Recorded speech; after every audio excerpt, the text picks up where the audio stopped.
어떤 농부가 밭에 나가서 씨를 뿌렸는데 어떤 씨앗은 사람들이 많이 오가는 길가밭에 떨어져 뿌리를 내리기도 전에 새가 와서 쪼아 먹어버렸고, 어떤 씨앗은 흙이 얇은 돌밭에 떨어져서 잠시 뿌리가 내리는 듯 하다가 해가 뜨고 햇볕이 내리쬐니까 금방 타 죽어 버립니다.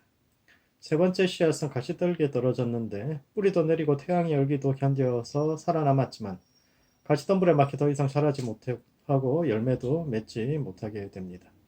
뿌려진 씨앗의 절반 이상이 열매를 맺지 못하고 죽어버렸지만, 좋은 땅에 떨어진 몇몇의 씨앗이 각각 30배, 60배, 100배의 열매를 맺어서 결국 손해를 보충하고도 엄청나게 많은 이익을 남기게 되었습니다. 예수님은 이 말씀을 복음 전도와 사역에 관한 비유로 해석해 주셨는데, 복음을 전하고 말씀을 전하다 보면 늘 마음 좋은 밭을 가진 사람을 만나게 되는 것은 아니지만 포기하지 않고 열심히 사역하다 보면 좋은 열매를 맺을 것이라는 의미로 이 말씀을 해석해 주셨습니다. 그러나 이 비유는 보다 폭넓게 열매 맺는 인생에 대한 비유로도 이해할 수 있는데, 열매 맺는 삶을 살기 위해서는 먼저 삶의 한계를 인정해야 합니다.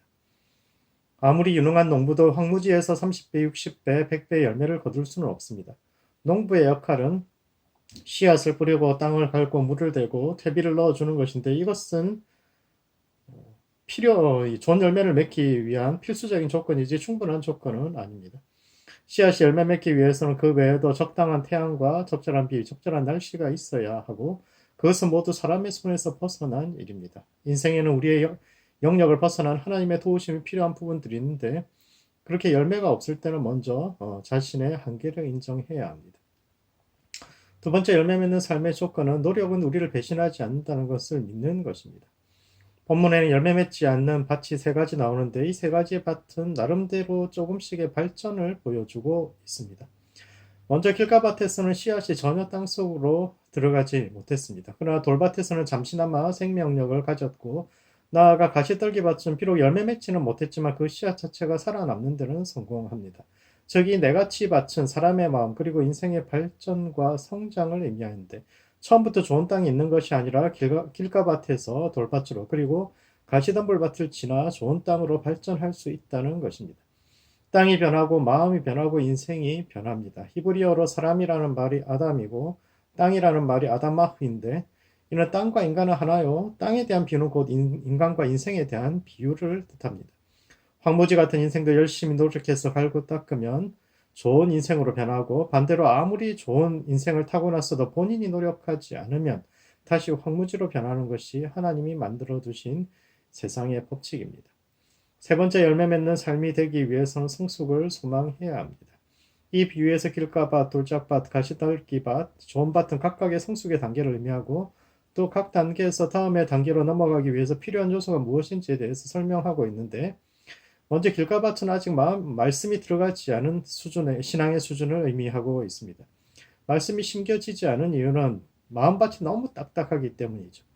자아가 너무 강해서일 수도 있고, 삶이 너무 힘들고 어려워서 다른 것에 신경 쓸 수 없을 만큼 여유가 없어서일 수도 있고, 또는 너무 인기가 많아서 찾아오는 사람도 많고, 마음 쓰는 능력이 많아서 잠잠히 하나님과 사람에 대해 생각할 여유가 없어서일 수도 있습니다.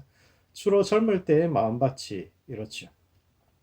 다른 사람의 충고도 별로 들어오지 않고 자기 잘난 줄 알고 자기 힘으로 모든 것을 할 수 있다고 믿는 때입니다. 이때는 굳이 하나님이 필요하지 않고 믿어도 하나님을 따라가는 것이 아니라 앞장서서 하나님을 끌고 다닐 때입니다. 이런 사람들이 다음 단계로 넘어가기 위해서는 약간의 고독이 필요합니다. 길가밭은 사람이나 짐승들이 너무 많이 다녀서 길가가 되는데, 너무 분주하면 하나님을 만날 수 없는 거죠. 사람이 좀 더 다니지 않고 조용히 혼자 있을 때 그 마음밭이 조금 부드러워질 수 있습니다.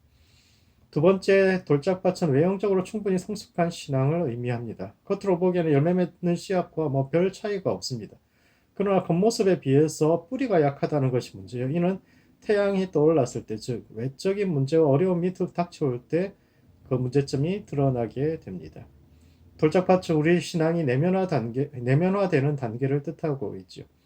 어느 정도 교회를 다니다 보면 이제 그 문화에 익숙해집니다. 성경도 어디 찾으라 하면 찾을 수 있고, 찬송가도 부를 수 있게 되고, 모임도 점점 재미있어지지만, 신앙이라는 것은 교회 문화에 익숙해지는 것을 넘어서 정말 하나님은 살아계시는가? 그분은 지금도 살아서 역사하시는 분인가? 라는 자기 자신의 답을 갖게 되는 것입니다. 이것이 신앙의 내면화 과정인데 주로 고난과 어려운 문제에 부딪히면서 이 질문에 답하게 됩니다. 이 시기에는 꼭 우리를 태워 죽일 것 같은 사막의 뜨거운 태양과 바람이 있습니다. 하나님 왜 저한테 이러십니까? 라는 말이 나올 만큼 힘들고 억울하고 답이 없는 그런 상황에 처하게 됩니다. 이때는 두 가지의 선택이 있는데 뿌리를 더 깊이 내려서 그 태양을 이겨낼 수분을 빨아들이든지 아니면 태양에게 항복하고 죽는 겁니다. 성경 속에 하나님이 내 하나님이 되든지 아니면 뜨거운 태양 아래 믿음이 죽든지 둘 중에 하나입니다.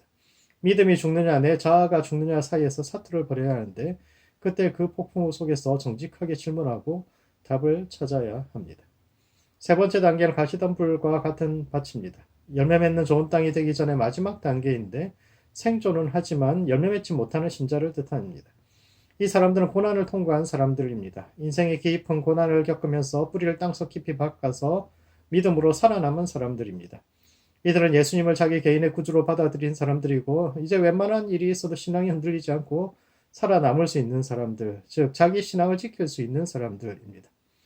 그런데 이 밭이 가진 문제는 이전의 밭들과는 달리 위험성이 내부로부터 온다는 특징을 가지고 있습니다.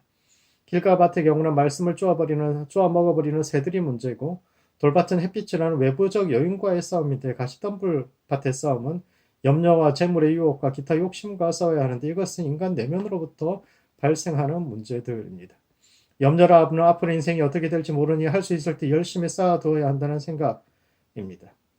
젊었을 때 조금이라도 더 노후를 위해 쌓아야 한다는 건전한 생각이죠. 그러나 그것이 지나치면 염려로 갑니다. 걱정하고 근심하고 자신의 힘과 모든 정열을 그것에만 초점을 맞추게 되는 거죠. 그것을 넘어서면 재물의 유혹과 기타 욕심에까지 이르게 됩니다. 이제 충분히 쌓아서 죽을 때까지 그렇게 염려하지 않아도 될 만큼 있음에도 불구하고 좀 더 쌓아야 한다고 생각하는 겁니다. 자기 기준이 점점 높아져서 조금만 더 쌓고 조금만 더 쌓고 하고 미루다 보니 어느새 열매 맺어야 할 때를 놓치고 있는 겁니다. 가시덤불은 자신을 위해 대부분의 시간과 노력을 다 써버리다 보니 결국 열매 맺는 삶, 즉 타인에게 영향을 미치고 타인의 삶을 도와주고 내 삶뿐 아니라 타인의 삶도 열매 맺을 수 있도록 도와주는 그런 인생은 살 수 없습니다. 그런데 끝없이 쌓고자 하는 물질주의와 유혹과 세상이 주는 염려라는 내적 위험성을 극복하지 않는다면 우리는 열매 맺는 삶, 즉 좋은 땅이 될 수 없습니다. 그러므로 이 단계에서는 스스로의 삶의 한계를 지어야 합니다. 가시덤불과 같은 상태를 벗어나는 길은 자기 자신의 삶의 한계를 정하는 것입니다. 나는 이 정도의 시간과 정성은 나를 위해서 또 가족을 위해서 쓰고 나머지는 주님께서 원하시는 곳에 드리겠다. 이렇게 나는 이 정도의 삶을 살아야겠다고 스스로의 삶을 제한하는 겁니다. 얼마나 자신의 삶을 제한할 수 있느냐에 따라서 30배, 60배, 100배로의 열매를 맺을 수 있는 좋은 땅이 될 수 있습니다. 기도하시겠습니다. 자신의 인생밭을 돌아보고 하나님 안에서 더 높은 차원의 밭으로 성장해 갈 수 있도록 자신을 위해서 기도하시고 또 교회가 생존을 넘어서 열매 맺는 수준으로 성장할 수 있도록 서로를 위해서 또 교회를 위해서 기도하시겠습니다.